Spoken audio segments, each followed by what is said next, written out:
E vamos lá para mais um Altos Papos com a Ana. Dessa vez é o 12º, né, Mary? É a Mary que vai fazer os Altos Papos com a gente hoje. E hoje nós vamos falar sobre resiliência familiar. Então eu vou apresentar a minha princesa Maria Aline, minha tudo. Maria, ela é uma das nossas colaboradoras aqui da Cirandinha, mas ela também me ajuda muito nessa parte digital, nessa parte aí que eu não sei fazer nada, e ela faz, falo que ela é meu extensão do meu braço, né, Mar? Muito obrigado, viu, Maria, por aceitar, por me apoiar nesse projeto. E muito obrigado por aceitar mais uma vez, segunda vez, hein, Mary? É verdade, é um prazer estar aqui e apoiar o seu projeto que enriquece almas e ajuda muitas pessoas. Eu falo que a gente está aqui nesse Altos Papos para impactar vidas, né? Que a gente impacte vidas com as nossas vidas, com os nossos testemunhos, né, Mar? E que realmente seja feita a vontade de Deus. Literalmente a vontade de Deus. Literalmente a vontade de Deus, não a nossa. Então vamos lá, Mar, nós vamos falar hoje sobre resiliência familiar. Resiliência nada mais é que você se adaptar às mudanças, né? Você, apesar dos pesares, a gente continuar. Sim. Eu falo que é bem isso, assim. E eu também tem muita coisa que eu consegui ressignificar, muita coisa que eu consegui ter resiliência aí durante o meu processo aqui na minha vida. E aí a gente vai falar um pouquinho, você vai nos presentear aqui para falar um pouquinho sobre resiliência familiar. Me conta, assim, como que você conseguiu, né? Conta um pouco aí da sua história, do seu caminhar aí. Então, Desde lá de criança. Eu sou a filha mais nova de 3, eu tenho hoje 34, eu tenho uma irmã de 44 e eu tenho um irmão, acho que de 41, 42, se eu não me engano, que não mora aqui. E eu fui a rapa do tacho, né? Eu fui a última a nascer e eu não fui preparada, não fui programada pela minha mãe e pelo meu pai. E a minha irmã não falava... foi quista, assim, Isso, né? Não fui quista. A minha mãe falava que aconteceu e eu vim, né? A minha irmã até brincava comigo, falava assim, você não foi programada, você veio de enxerida. Ela falava, porque a gente brigava muito quando eu era mais nova. E aí eu vim e depois que eu cresci, eu me tornei o xodó do meu pai. Então, meu pai, onde ele ia, ele me levava pra tudo quanto é lugar com ele, as coisas de igreja, as construções, eu levava comida pra ele nas construções, eu me tornei o xodó dele. Então, aí meu irmão foi embora de casa muito cedo, ficou só eu e minha irmã. E aí eu cresci. Nesse meio tempo minha irmã engravidou, ficou mãe solteira da minha sobrinha, né? E eu, a criança, ajudava a cuidar conforme eu conseguia. E aí com 13 anos eu comecei a trabalhar. Meu primeiro emprego. Quando eu fiz 20, que eu terminei um relacionamento de muito longo, meu primeiro relacionamento, eu meio que a gente fica meio desnorteada, né? Começa a namorar muito cedo. E aí eu me envolvi com o pai do Miguel e acabei engravidando. Mas você namorava ele? Não, a gente só ficava e eu acabei engravidando e eu descobri assim, por acaso, na oração. Nem eu sabia que eu tava grávida. Aí depois eu fiz exame e tal e deu tudo certinho. Quando eu fiquei grávida, a minha família se revoltou muito, né? Porque a mais tipo assim, nova... você era o xodó, aí engravidou... Meio que rompeu. Sabe que às vezes eu penso hoje? Eu acho que eu era, tipo assim... Como que eu vou falar a palavra certa? Eu acho que eles criavam muita expectativa em mim. Eles apostavam muito em mim. Por conta desse meu jeito, né? Eu sou muito... O meu irmão é um pouco parecido comigo, a gente é bem parecida. A minha irmã já é mais fechada, mais reservada. E eu já sou bem... resolvida, né? Resolvida, eu né? sei conversar qualquer tipo de assunto, né? Faço amizade fácil, eu tenho esse meu jeito eclética.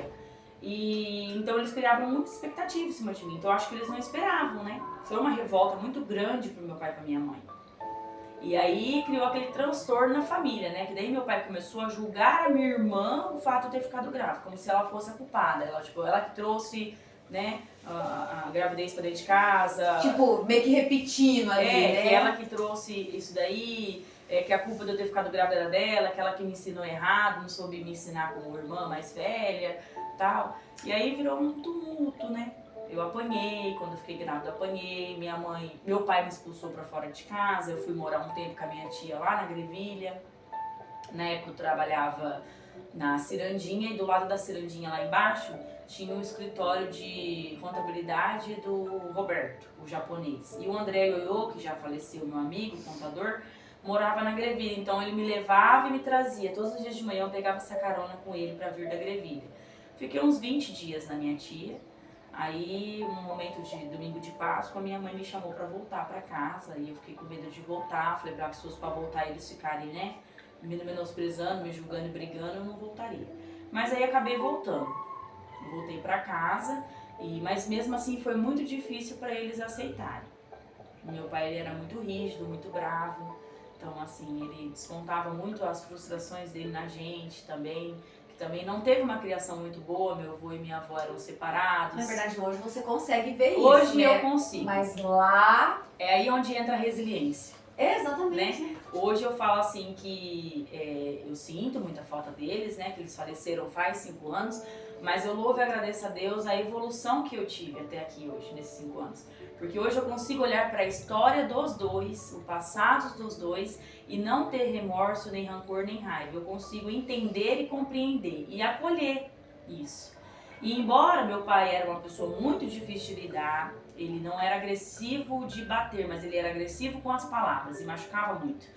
E a gente se doía muito pela minha mãe, né? Então, assim, a família era um caos. A gente brigava entre nós, todo mundo. Porque começava a briga entre os dois, a minha irmã se intrometia, que eu já me intrometia, ele já ia pra cima da minha irmã, que eu já ia pra defender. E já virava aquele tumulto na família. Não tinha sossego, não tinha paz. Eram raros os momentos de sossego. E a gente não tinha aquele hábito de sentar todo mundo na mesa pra comer, sabe? Igual eu vejo assim na casa da minha tia, nas outras famílias. E isso fazia falta pra gente. E minha mãe, ela prezava muito por isso. Vamos comer todo mundo junto, vamos comer todo mundo junto. Então, assim, às vezes dava certo todo mundo junto comer junto, às vezes não dava. Enfim, foi um processo assim que eu tive que tentar manter a paciência e a calma, porque eu estava com uma gestação da minha barriga, né? E tentar não ter discussão entre eles. Mas no início, assim, depois que eu voltei da casa da minha tia, foi bem difícil ainda. Quando eu senti alguma dor, alguma coisa que eu ia falar com a minha mãe, ela reclamava, lá, esse problema seu, se vira, não mandei você engravidar, não quero nem saber. Foi assim esse processo. Depois veio mais pra frente, depois que ela se acostumou, que foi chegando perto de eu ganhar, ela foi se acostumando, ela e meu pai e tal. E pro meu pai, assim, eu acho que foi bem emoção, porque ele não esperava, né? Só que o Miguel virou o amor da vida dele. O Miguel nunca teve a presença do pai, né? A criação com o pai, o contato, o convívio, né? Amor de pai, carinho, atenção, o Miguel nunca teve. E o meu pai supriu muito isso até ele falecer, até os 8 anos do Miguel. Então meu pai levava ele pra soltar pipa, meu pai ensinou ele a andar de bicicleta, a gente comprou uma bicicleta usada, deu uma reformada nela e meu pai que ensinava enquanto eu tava trabalhando, meu pai buscava na creche quando minha mãe não podia buscar enquanto eu tava trabalhando, meu pai ia no Bonilha, no primeiro aninho dele, pra levar lanchinho na grade do Bonilha, nas apresentações de festa junina que eu tava trabalhando eu não conseguia ir, meu pai e minha mãe que ia, então assim, eles fizeram esse papel. A minha mãe fez um papel de mãe muito importante pro Miguel, eu acho que eu aprendi a ser mãe com ela. E eu acho que tudo que o Miguel é hoje, eu devo à minha mãe, sabia? Eu tava pensando nisso hoje, que ele passou aqui pra me dar um oi depois da escola. Tudo que o Miguel é hoje, carinhoso, amoroso, eu devo à minha mãe. Porque minha mãe ela era muito carinhosa, amorosa, ela ensinava ele a fazer lição de escola, corrigia a letra dele. Sua mãe deu o que ela tinha, né? Ela deu o que ela tinha. Sua mãe... Porque assim, eu sempre falo, Maria, que a gente só dá o que a gente tem. Entendeu? O que a gente tem aqui dentro. Por exemplo, o seu pai... O que ele ia poder te dar hoje, a gente pensando, né? Porque assim, antigamente, Maria, eu falo assim, hoje a gente, por exemplo, eu sou de beijar, de abraçar, de dar chamego, de falar que amo, mas imagina, sabe quando que eu consegui falar eu te amo pro meu pai e pra minha mãe? Eu já era adulta, eu não conseguia, porque eu nunca tinha ouvido meu pai e minha mãe falar que me amavam. Hoje eu chego e falo que amo e falo assim, mãe, te amo, pai, pai, eu te amo, pai, eu te amo. Até eles falar pra mim. Porque eles também têm um pouco de dificuldade. Por quê? Você acha que o pai e a mãe deles falavam que amava? Não tinha isso, não tinha esse contato, carinho. Esse carinho. Não é? E eu já tinha com o meu pai. Apesar de tudo, eu sempre falava pra ele, eu te amo, eu te amo. Eu lembro que uma vez... Mas de ver pequena você conseguia falar? Pequena. Eu era o xodó, né? E depois que eu fiquei bem solteira também. Por exemplo, eu trabalhava na Cirandia lá embaixo. Então assim, dia dos pais eu dava presente. Dia do aniversário eu dava presente. Final de ano eu dava presente. E todas as vezes que eu dava um presente pra ele, eu sempre falava pra ele assim, eu te amo, tá? E ele sempre chorava. Porque ele e a minha irmã, eles não se davam bem. Então a minha irmã tinha dificuldade de falar isso pra ele. E você não? Porque ele também não falava pra ela. Então eles tinham esse... E eu quebrava essa barreira. Eu sempre quebrei essa barreira. Na verdade, você quebrou uma maldição aí na sua família. Eu sempre quebrava essa barreira. Eu sempre quebrava essa barreira. Então, às vezes ele tava lá xingando, não sei o que, eu ia dar um beijo nele, eu te amo. Ele tinha um hábito de todo domingo de não beber. Domingo sagrado domingo era sagrado. Porque meu pai, ele tinha... Depois que ele já tinha esse vício, né? Desde criança eu lembro. Mas depois que ele aposentou, que ele ficou de idade, eu acho que ele se aprofundou mais no vício. Potencializou o vício. As frustrações. Eu sentia que ele jogava todas as frustrações dele na bebida. Hoje eu consigo entender. Porque às vezes eu paro pra pensar e vem aquelas lembranças, vem aquele filme na minha cabeça e ao mesmo tempo que vem o filme, eu vou analisando o filme na minha cabeça. As atitudes que ele tinha. E eu acho que não era intencional. Foi a forma que ele foi criado, porque meu avô era agressivo e meu avô era alcoólatra. E a minha tia estava até me contando essa semana, a gente estava em casa conversando, eu quis saber como que eles se separaram. Se separaram depois de 40 anos de casamento. Porque a minha avó não aguentou mais de tanto que ele bebia e xingava e falava que ia matar ela. Tanto é que dormia com o revólver do lado dele. Maria, ele fez igual o pai. Ele só não agredia a minha mãe fisicamente, não tentava nada com ela. Mas a agressão verbal tinha, só não tinha física. Mas a verbal e a emocional tinha, né? Eu falo assim, que tinha física, não de bater, mas tinha física de tirar a força física dela, porque querendo ou não, abalava ela mas e tirava a força física. Não, mas aí ainda é emocional, não era de bater. E só que eu quebrava essa barreira. E eu lembro um domingo que ele estava sentado lá na frente lendo, assim, que ele era ministro de Eucaristia, e depois que ele se aposentou, que ele se afastou de tudo. Até então, antes ele ainda era ministro e tal, então ele não dava tanto trabalho com bebida. Ele começou a dar depois que ele saiu da igreja, se afastou de ministro e tal. Só ia nas missas. Só que o domingo pra ele era sagrado. E ele sentado lá na frente lendo. Mesmo com o vício de beber todos os dias, o domingo ele não bebia. O domingo ele não bebia. Era sagrado pra ele. E aí, ele sentado lá na frente, lendo o livrinho dele, né, de oração à Santa Virgem Maria. Ele era muito devoto de Nossa Senhora da Aparecida. Era aniversário dele, ele entrou eu fui lá dentro, lá fora, né, e bom dia, pai, benção. E aí eu dei feliz aniversário pra ele. Mas você já era tio Miguel já? Já tinha Miguel. E aí eu abracei ele, beijei, aí ele falou obrigado, filha. Quando ele entrou lá dentro, eu fui dar o presente pra ele, eu chamei ele lá dentro. Aí eu fui dar, né, o presente pra ele, que eu sempre dava. Eu lembro que daí eu peguei e falei, ele ficou emocionado, ele falou assim, obrigado, eu precisava. Eu falei assim, precisava sim, eu falei pra ele. Aí eu abracei, beijei ele, minha mãe falou assim, fala que você ama ele. Minha mãe era muito assim, sabe? Fala que você ama ele. Porque mesmo brigando, a minha mãe tinha muito amor por ele e cuidado. E ao mesmo tempo ela também tinha dó dele. Sua mãe escolheu amar ele. Ela escolheu. A minha mãe escolheu amar e ser casada. E eu lembro que quando eu ficava aquela confusão, eu falava assim, mãe, por que a senhora não se separa? Você falou isso várias vezes pra ela. Várias vezes. Se separa, vamos viver. Meu sonho, mãe, é eu, a senhora e o Miguel, só nós três. O meu sonho, a Andréa casar e viver a vida dela, a Carol viver a vida dela, o pai, a senhora larga do pai, nós três morar juntos. Você falava eu falava. E ela falava assim, imagina, eu vou honrar meu matrimônio até o dia que eu morrer. Eu prometi a Jesus. Matrimônio é escolha. Ela falava, eu escolhi estar com seu pai mesmo. Vocação essa, vocação. Maria. É vocação. Hoje eu entendo que matrimônio é vocação. Não, super. Não é só querer casar, eu quero casar porque eu amo, porque eu sou apaixonado pelo vivo. Não é. Maria, eu falo pra você uma coisa. Falando de resiliência, eu pensando assim no que a gente ia conversar, sabe? Eu lutei 20 anos contra a minha vocação. Porque hoje eu tenho plena consciência de que a minha vocação é o matrimônio. Mas eu, por conta de... A gente quer sempre justificar, mas a questão não é nem justificar, a questão é entender. Hoje eu entendo o porquê que eu lutei todos esses anos. Por conta de traumas, por conta de rejeição, por conta de não ser quista. Tem várias questões, É.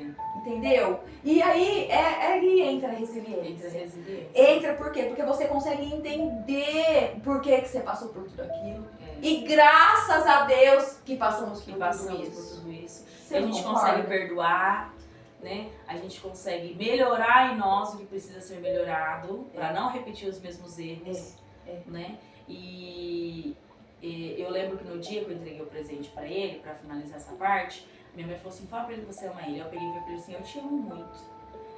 Eu não amo os seus defeitos e eu não amo os seus pecados, mas eu amo o Senhor de todo o meu coração. E ele chorou aquele dia na cozinha.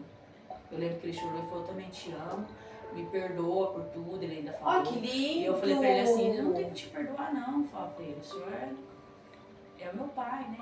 E assim, quando a minha mãe faleceu, a gente enterrou a minha mãe e logo em seguida a gente já internou ele. E a gente viveu assim um tumulto muito grande com ele, entre sair de UTI, E eu já sabia que ele não ia aguentar, né? Minha mãe faleceu, eu já sabia que ele não aguentaria muito tempo. Mas eu não imaginava que ele fosse adoecer igual ele adoeceu e ficar acamado igual ele ficou, ir pra UTI, ficar sem consciência, sem falar, sem abrir o olho, sem nada, só na sonda, só na respiração dos oxigênios, vegetando mesmo, até ele falecer, 49 dias. E nesse período, minha irmã assim, intercalava. A sua mãe faleceu, depois de quanto tempo seu pai faleceu? 49 dias. O Má perdeu a mãe dele e o pai com 6 meses, já foi uma barra. Imagina você! Você nem viveu o luto então da mãe. Não deu tempo.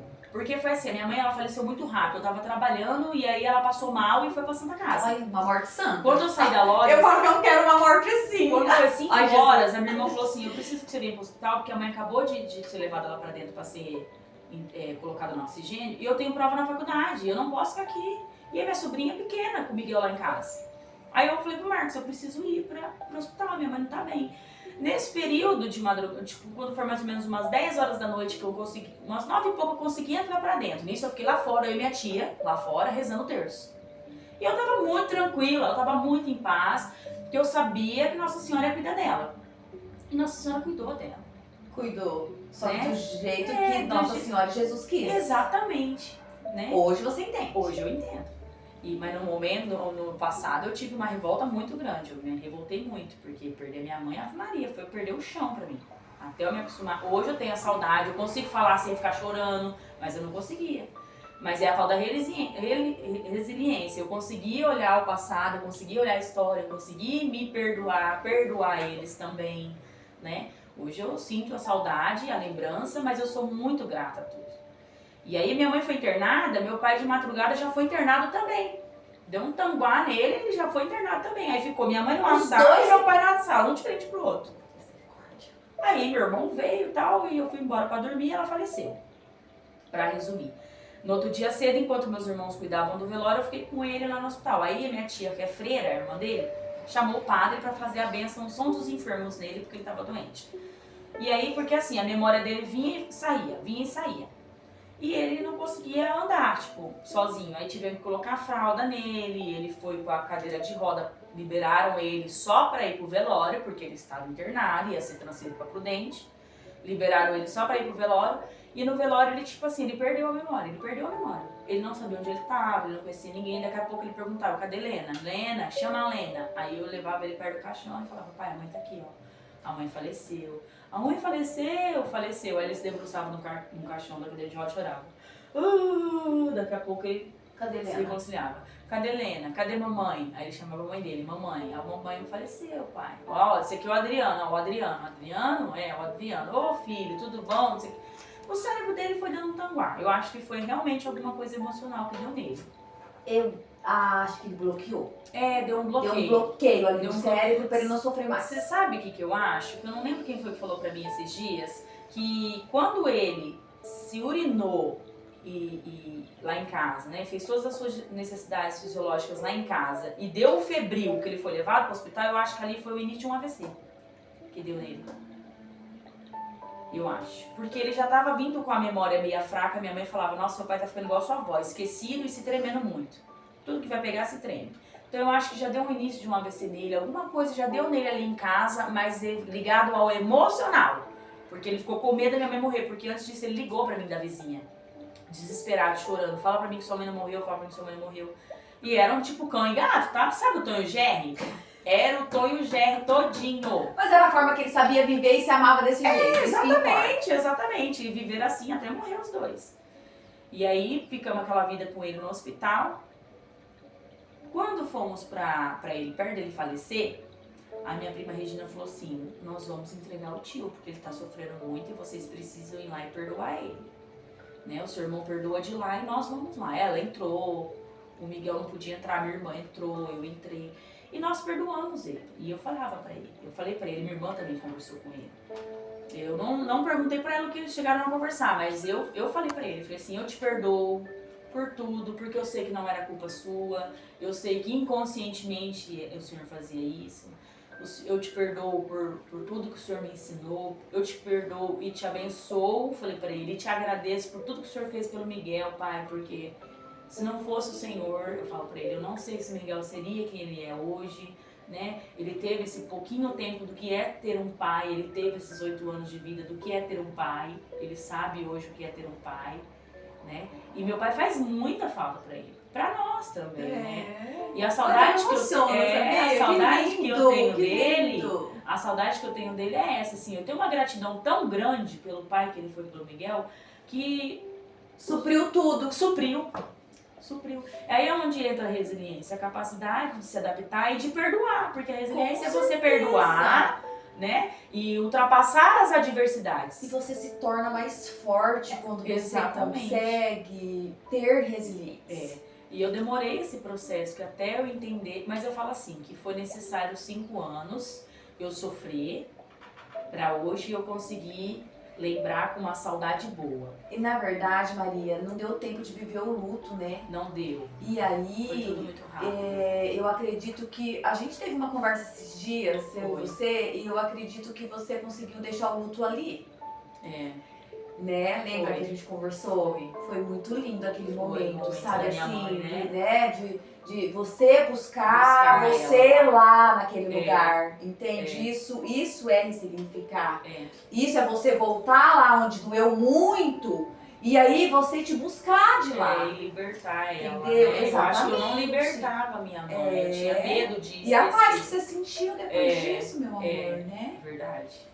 Ficou só as lembranças boas. E o meu pai também, eu liberei ele por um Mas sonho. Você já liberou? É, Na eu- verdade, você já começou a liberar seu pai naquele. Lá no hospital. Naquele dia do presente. Ah, que do ele presente. pediu perdão pra É, você, é. que você já falou que, que você não E tinha o nada Miguel pra era novinho perdoar. ainda. Você pensa É. nisso já. Então já, É. já começou aí um processo de cura, né? Sim. E é engraçado que, sabe, olha só como que é as coisas, né? Por mais que a gente tinha todas as adversidades com ele, desde quando a minha mãe faleceu, eu nunca culpei ele. Nunca culpei a minha mãe ter adoecido por conta dele, nunca culpei a minha mãe, nunca culpei ele, nunca. Tanto é que quem ficou no hospital com ele foi eu. Eu fiquei no hospital com ele, cuidando dele, dormia, vinha trabalhar no outro dia, aí quando ele ficava na UTI, o Marcos me liberava na hora do almoço, a Patrícia, a Patona, me levava de moto, nós íamos de moto na rodovia pra visitar ele na UTI. Tem anjos na vida, né, Consegui amor? levar o Miguel na UTI ainda pra ver ele um dia que o psicólogo deixou, aí o Miguel beijou ele e tal. Aí naquele dia ele derrubou uma lágrima, mesmo inconsciente, entubada, a lágrima caiu, o dedo mexeu e a gente achava que ele ia voltar, né? Mas quando eu enterrei a minha mãe, eu não fiquei revoltada, porque ele sofreu muito, né? Então ele descansou. E olha que engraçado, quando eu lembrava dele, eu sofria ao lembrar dele, porque eu lembrava do sofrimento dele. Então o sofrimento dele me afetou nesses 5 anos. Todas as vezes que eu pensava nele, eu só pensava naquele tempo do hospital, no sofrimento, quanto ele sofreu, as escaras. E aquilo me fazia sofrer de um tanto que eu não conseguia liberar ele também. Porque a minha mãe eu liberei aquele dia. Mas ele, eu fiquei segurando ele ainda no meu luto. Segurando ele no meu luto. Um dia eu tive um sonho com ele. E eu acho que foi ali que realmente a gente se liberou. Eu e ele se liberou. Porque eu era o xodó, né? Eu era o xodó dele. Ele era muito pegado ao meu irmão, porque era o filho homem. O pai O único que ele quis, na O verdade. único que ele quis, na verdade, né? Porque ele queria, na verdade, que a minha irmã fosse um menino, né? Que o primeiro filho fosse um homem, geralmente era uma mulher. Quando o meu irmão nasceu, ele deixou a minha irmã de lado e só lambia o meu irmão. Então, assim, a minha irmã foi rejeitada pelo meu pai, muitas vezes. E aí ela judiava de você por conta da rejeição. Porque Já daí eu conversou era, sobre isso também, porque daí eu era o chamego, o xodó, e eu era muito carinhosa, amorosa, muito, né, proativa, muito... E ela ficava brava porque daí ele lambia eu e não lambia ela. E ela era mais velha, né, já adulta, então virava aquela confusão. Eu tive um sonho com ele. Eu fui visitar, eu fui levar, olha que coisa, quando eu era criança, eu levava a marmita pra ele no serviço de bicicleta. Ele tinha uma Monarch vermelha. E no sonho eu fui com a Monarch dele vermelha levar a marmita pra ele, a mesma marmita que a gente tinha lá em casa, de 2 andarzinhos dele de levar comida. E era um terreno baldio, com um pouco de mato. E era lá pra cima. E eu fui levar essa comida lá pra cima pra ir lá pra perto do pioneiro, e eu falei pra ele, trazer sua marmita, cabelinho curtinho, como sempre, um short, uma camiseta. E aí ele pegou a gente conversando e tal, e eu com o pé assim em cima da quina da calçada, pra começar. Ele pegou a marmita, ele mostrou alguma coisa assim da construção, mas não tinha nem construção no sonho, só tinha mato. E aí ele pegou e falou assim, bom, agora eu vou daqui e você vai embora. E eu falei pra ele assim, pai, mas eu não quero ir, eu quero ficar aqui com o senhor. Ele falou assim, não, agora eu preciso seguir o meu caminho e você seguir o seu, no sonho. Olha que lindo! E ele pegou a marmita, bateu na minha cabeça, meu toquinho. Vai, meu toquinho, que a mãe tá te esperando. A minha mãe tava me esperando, no caso. Ele falou no sonho. Aí ele falou assim, aí eu falei assim, a sua comida e tal, né? Aí ele falou assim, a bicicleta, ele pode ir com a bicicleta? Ele falou assim, eu vou daqui. E aí ele foi entrando, e eu falava assim, não vai não, pai, fica aqui. Aí ele falava assim, eu preciso ir, você precisa ir também. Então, tipo assim, eu preciso ir, você precisa viver aí. Né? Acabou aqui na Terra a nossa ligação. Deu o que tinha que dar, né? Já foi o tempo. Ai, que lindo! E aí ele foi. Que E aí naquele dia quando eu acordei chorando, aí eu acordei chorando, eu tenho um quadro que a Marjorie e o Fernando da Balasdorf lá, da Margem do Objetivo me deram, que é eu, Miguel e eles dois do meu acampamento, em 2018, antes deles falecerem em 2019. E aí eu olhei pro quadro e me despedi dele. Falei assim, aí eu comecei, obrigada por tudo que o senhor fez por nós, mesmo nas suas misérias, mesmo nos seus momentos de inutilidade, né? Que não foi útil muitas vezes, quando a gente precisou, mas mesmo nas suas misérias, nas suas inutilidades, mesmo nos seus erros, nos seus defeitos, obrigada por tudo que o senhor nos ensinou. Por tudo que o Senhor tentou nos dar, não de bem material, de nada, de riqueza, nada, mas o que o Senhor tentou nos dar de amor que o Senhor não teve. Ele não teve amor de pai e nem de mãe, ele não teve amor. Meu pai e meu tio nunca receberam amor. Então, mas obrigada pelo pouco que o Senhor recebeu, o Senhor nos deu. Eu falava pra ele. E até hoje, quando eu rezo pra ele, eu falo, obrigada por pouco que o Senhor me deu, mas foi o suficiente pra eu ser quem eu sou hoje. Maria, né? Tanto é que na missa do Dom Denilson, a gente estava cantando com o coral lá em cima e eu me emocionei demais. Eu não conseguia nem cantar, eu chorei muito. Porque eu vi ele lá embaixo vestido de ministro, eu lembrei da época que ele levava a gente pra missa e se não ficasse quieto, ele batia em casa e não ganhava pipoca no final da missa. E ele levava eu nas capelas com ele, Assentamento, Califórnia, Ana Amélia, Matão, o 10. Eu ia tudo com ele, nós se lambuzava nas lamas pra empurrar o carro da paróquia, que era um golzinho, 2 portas quadradas, antigo, velho, regaçado. Época de Padre Pedro, Padre Luiz, Padre Denilson. E hoje eu sou grata. Que lindo. Sou muito grata. Nossa, e agora, a sua relação... Aí ficou em casa só Miguel e Maria. Só mora eu e o Miguel. Só nós dois. Minha irmã casou, foi embora. Meu irmão já era casado, né? Só nós dois. Eu fiquei um tempo morando com a tia Rosa, até mexer lá na casa, eu me desfazer de tudo e comprar o que era meu. E hoje é só eu e o Miguel na nossa paz, no nosso cantinho. E a gente ama. E eu olho pra minha casa com muito amor. Amor porque minha mãe cuidou muito com amor. E amor porque meu pai construiu. Foi o suor dele, o dinheiro dele. Ele construiu, ele levantou cada tijolo ali. Ai, que bênção. Então assim, a minha casa é uma bênção. A minha casa é uma bênção. Porque quem hoje em dia consegue ter uma casa? É muito difícil hoje você conseguir financiar e pagar uma casa. Né? E eu tenho o privilégio e a graça de ter uma casa que o meu próprio pai construiu. Tem história, né? Entendeu? Além de ter tijolo, tem história Uma construída. casa muito boa, muito bem feita, por sinal, muito bem, né, firmada, que eu nunca precisei, assim, reformar grande coisa. Tipo, foi feito Pintura, pintou, piso, rebocou um negócio e acabou. Aham. Minha casa é antigona, tipo, até hoje, telhado, fundo, né? Aí eu tive que derrubar a casinha de madeira, por conta que tava dando problema lá, que era a casinha dele, com as coisas dele, que era do meu avô, que ele fez com meu avô morar quando meu avô e minha avó se separaram. Meu avô morou lá no fundo de casa. Quando eu nasci, com pouco tempo de 1 ano, meu avô faleceu. Então eu não tenho memória do meu avô, não conheci nenhum dos dois direito, porque eu era pequenininha e eles morreram. E eu acho que é isso, é a capacidade de você se adaptar e você não mudar quem você é, não mudar a sua essência. As tribulações, as adversidades, você conseguir passar por elas, mas sem mudar quem você é. A sua essência permanecer. E eu acho que a minha essência, ela permaneceu desde criança. O meu lado amoroso, carinhoso e rígido dele que eu tenho. O lado da minha mãe, amorosa, carinhosa e brava. E eu tenho. Mas o lado também pro lado espiritual deles eu tenho. Principalmente da minha mãe. Eu vejo que eu tenho esse lado da minha mãe. E o dele também, de levar, né, a igreja a sério. Eles eram muito católicos. Muito católicos.